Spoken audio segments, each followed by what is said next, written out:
पहली बार मध्य भारत का सबसे एडवांस 3 टेस्ला MRI। सारी स्कैनिंग 6 से 10 मिनट में हो जाती है, जहां आम MRI मशीन 45 से 1 घंटे लेती है। GT diagnostic, near Nehru Nagar square, Priyadarshini परिसर, भिलाई।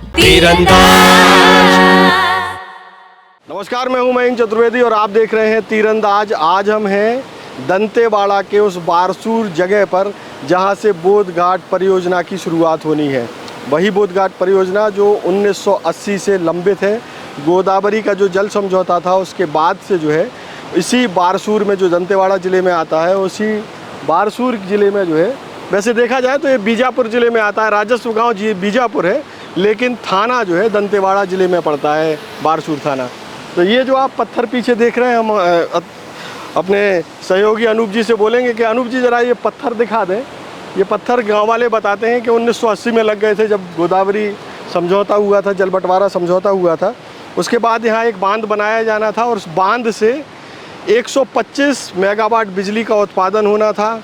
इसके अलावा कृषि के लिए जो है, सिंचाई के लिए व्यवस्था होनी थी। और अगर ये बांध बन जाता उस समय, तो आज जो है करीब 4.25 लाख हेक्टेयर ज़मीन की सिंचाई की व्यवस्था हो जाती, पेयजल की भी व्यवस्था होती और मछली पालन भी होता। उससे भी अच्छी खासी कमाई लोगों को होती जो मत्स्य पालन करते हैं। इसके अलावा जो काम होते हैं उससे तो रोज़गार की संभावना बनती ही। लेकिन एक रोचक तथ्य आपको बता दें कि बोध घाट का मतलब क्या है। ऐसा यहाँ कोई बड़ा गांव नहीं है बोध घाट। बोध एक मछली होती है और उस मछली के नाम पर यहाँ बहुत ज़्यादा संख्या में पाई जाती है, इसलिए उसको बोध घाट बोल दिया। और उस घाट पर जो लोग रहते थे वो कुछ परिवार जो है उस घाट के पास रहने लगे। तो आप उसको गांव समझ लें या ये समझ लें कि बोध मछली के कारण बोध घाट नाम पड़ गया। लेकिन ये बड़ी महत्वाकांक्षी योजना है। और अब जो है 1980 के बाद 2025 में, यानी करीब 45 साल बाद इस परियोजना पर फिर से काम शुरू हो रहा है। और ये परियोजना पर सरकार करीब 29,000 करोड़ रुपए खर्च करने जा रही है। आप अनुमान लगा सकते हैं क्या क्या काम होंगे, आसपास के लोगों को कितना रोजगार मिलेगा और किस तरीके से आसपास के लोगों को और भी कई तरीके से फ़ायदे मिलेंगे। जैसे सिंचाई का फ़ायदा हो गया, इसके अलावा बिजली बनेगी तो आसपास के गाँवों को बिजली मिल जाएगी, क्योंकि बहुत सारे बस्तर के जो इलाके हैं उनमें आज भी बिजली की समस्या है, क्योंकि वो बड़े दुर्गम इलाके हैं, बिजली नहीं पहुंच पाई। लेकिन जब यहाँ परियोजना शुरू होगी तो ये सब काम भी शुरू हो पाएंगे। हमारे साथ जो है इस क्षेत्र के, बरसूर क्षेत्र के पंच जी हैं, उनसे भी हम कुछ पूछ लेते हैं। पंच जी, आपका नाम क्या है अगर आप बता दें? सर जी, मनीराम। मनीराम जी, ये पत्थर जो दिख रहे हैं जहाँ से पानी बह रहा है, करीब कितने साल पहले लगे थे? पहले से हुआ है सर यहाँ पर पत्थर में, हमको तो उतना नहीं मालूम था, नाम उतना नहीं था उस समय। कितने साल पहले लगे होंगे? लगभग वही 50-1 साल पहले होगा सर लगा हुआ, जैसे पुलिया चालू हुआ था। जो परियोजना है उससे बहुत बड़ा बदलाव बस्तर क्षेत्र में आएगा, और इतना बड़ा बदलाव आएगा जिसकी कल्पना शायद ग्रामीणों ने अभी तक नहीं की है।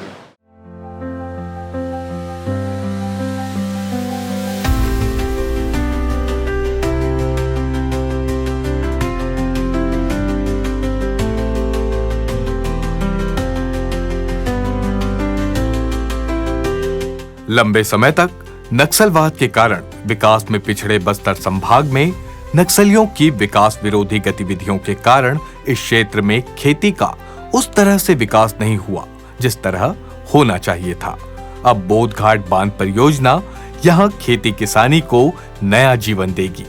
यूं तो दशकों पहले इस योजना का खाका तैयार किया गया था, लेकिन नक्सल चुनौतियों से निपटते हुए इसे जमीन पर साकार करने के काम में जुटी है विष्णुदेव साय सरकार। सबसे पहले समझते हैं कि बहुउद्देशीय बोध घाट बांध परियोजना है क्या।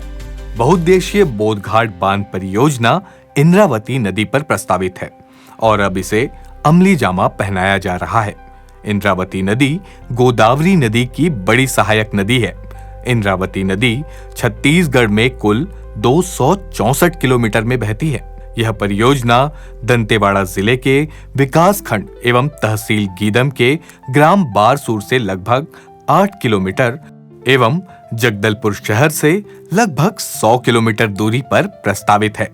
बहुउद्देशीय बोध घाट बांध परियोजना में लगभग 29,000 करोड़ रुपए की लागत संभावित है। इसमें हाइड्रो पावर प्लांट का निर्माण भी शामिल है। इस परियोजना में उपयोगी जल भराव क्षमता 2009 मिलियन घन मीटर, कुल जल भराव क्षमता 2727 मिलियन घन मीटर, पूर्ण जल भराव स्तर पर सतह का क्षेत्रफल 10,440 हेक्टेयर संभावित है।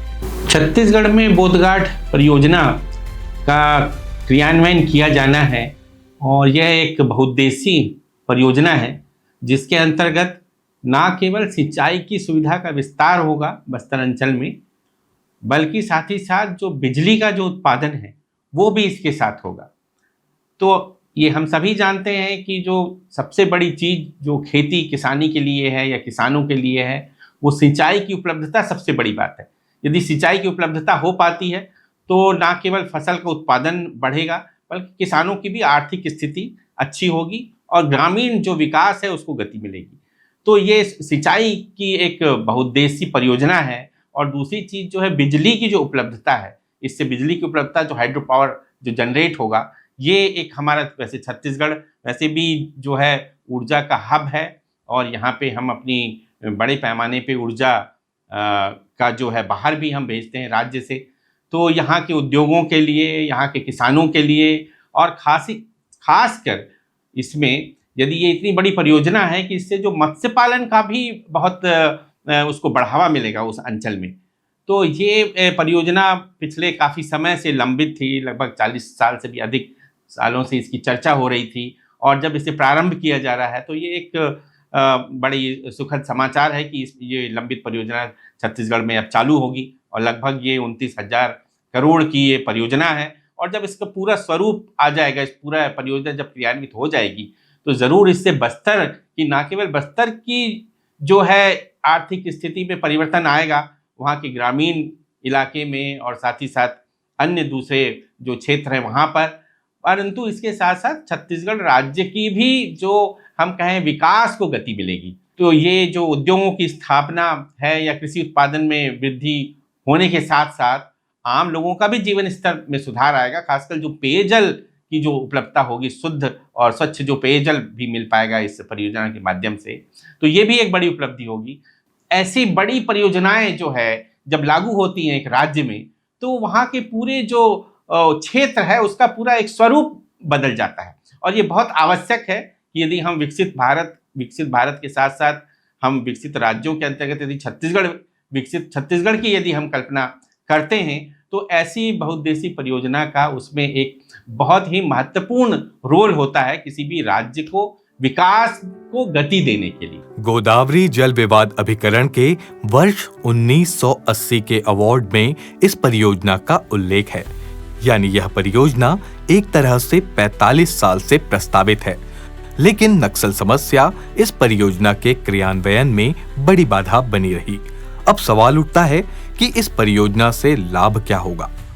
बोधघाट बांध परियोजना बस्तर संभाग की सूरत को 360 डिग्री बदल देगी।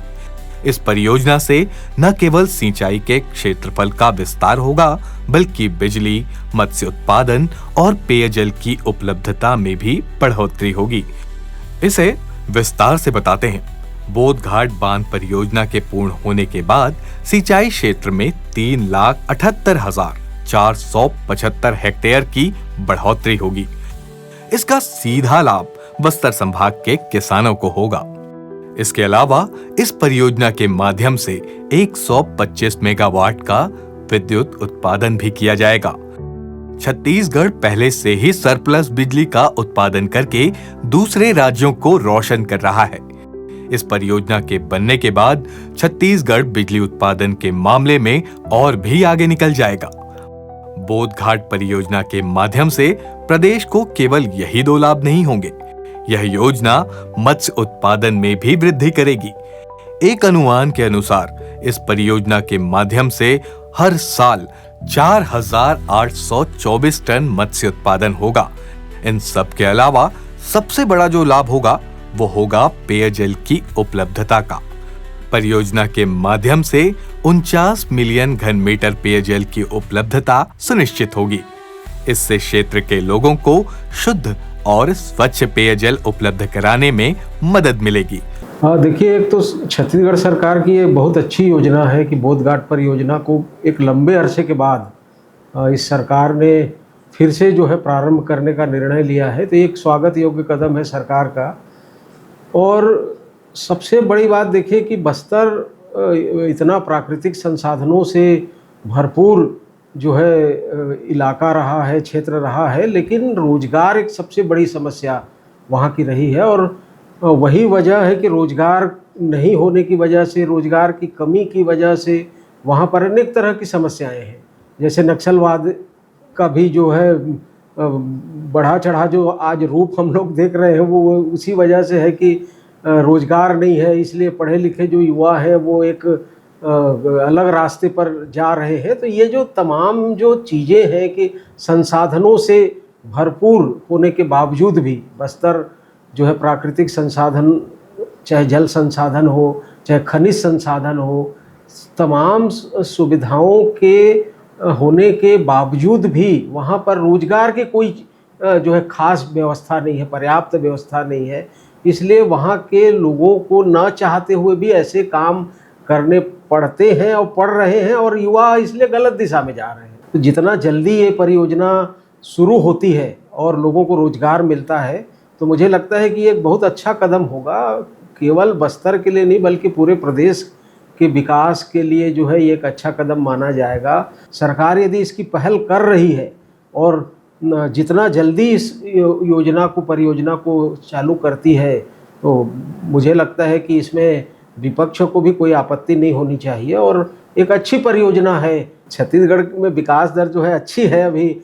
कई जो छत्तीसगढ़ के साथ में जो बने हुए राज्य हैं उनकी तुलना में, या अन्य कई पुराने राज्यों की, पुराने मध्य प्रदेश के साथ भी यदि हम तुलना करते हैं छत्तीसगढ़ की, तो उन सब की तुलना में छत्तीसगढ़ एक अच्छा राज्य है और अच्छा विकास भी कर रहा है। ग्रोथ रेट भी अच्छी है, डबल डिजिट में ग्रोथ रेट है। तो मुझे लगता है कि सरकार इस परियोजना को यदि फिर से चालू करती है तो न केवल रोजगार मिलेगा बल्कि स्थानीय जो युवा हैं, स्थानीय लोग हैं, उनको एक बेहतर विकास की संभावनाएं जो है मिलेंगी और उनके लिए वो सबसे बड़ी अच्छी बात है। हम लोग तो यहाँ बैठे हैं, हमारे लिए उतना फ़ायदेमंद नहीं होगा और कई लोग इस बात से सहमत भी नहीं होंगे कि बस्तर से छत्तीसगढ़ का विकास कैसे होगा। लेकिन ये एक सच्चाई है कि बस्तर में यदि विकास की रूपरेखा बनती है, बस्तर में विकास की यदि जो है परियोजनाएं संचालित होती हैं, आगे बढ़ती हैं, तो उसका लाभ जो है पूरे प्रदेश को मिलेगा। कुल मिलाकर इस परियोजना से किसानों को सिंचाई के लिए पानी मिलेगा, ग्रामीणों को पीने का पानी मिलेगा, मत्स्य पालकों को मत्स्य उत्पादन बढ़ाने में मदद मिलेगी, बिजली उत्पादन बढ़ाकर प्रदेश के उन क्षेत्रों में बिजली उपलब्ध कराने में मदद मिलेगी जो नक्सलवाद के कारण बिजली की सुविधा से वंचित रह गए। मेरा नाम सुखमन कश्यप है और मैं ग्राम बेंगलुरु का निवासी हूँ। पूर्व में मैं 10 साल सरपंच रहा और कई वर्ष मैं सामाजिक संगठन में रहा, प्रदेश संगठन मंत्री भी रहा कल्याण आश्रम के, और संघर्ष से मैं जुड़ा हूँ।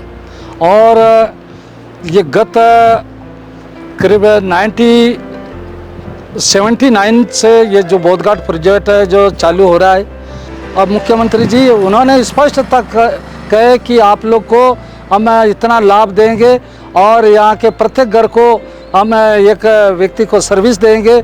विष्णुदेव साय जी के नेतृत्व में अभी दिल्ली जो मोदी, अपना माननीय नरेंद्र मोदी जी बुलाए थे फाइल लेके, जितने भी प्रोजेक्ट बंद पड़ा है उसको फाइल लेके हम देखेंगे आगे क्या करना है, ऐसा करके बुलाए थे। और शायद देखे हम पब्लिक का हित में ही करेंगे, पब्लिक जो चाहेगी वो करेंगे, ऐसा उनका कहना है।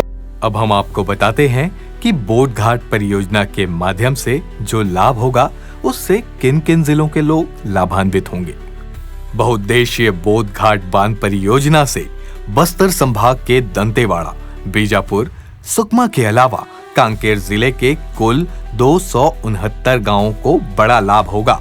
बस्तर संभाग को विकसित, आत्मनिर्भर और सक्षम बनाने की दिशा में यह परियोजना एक महत्वपूर्ण कदम साबित होगी।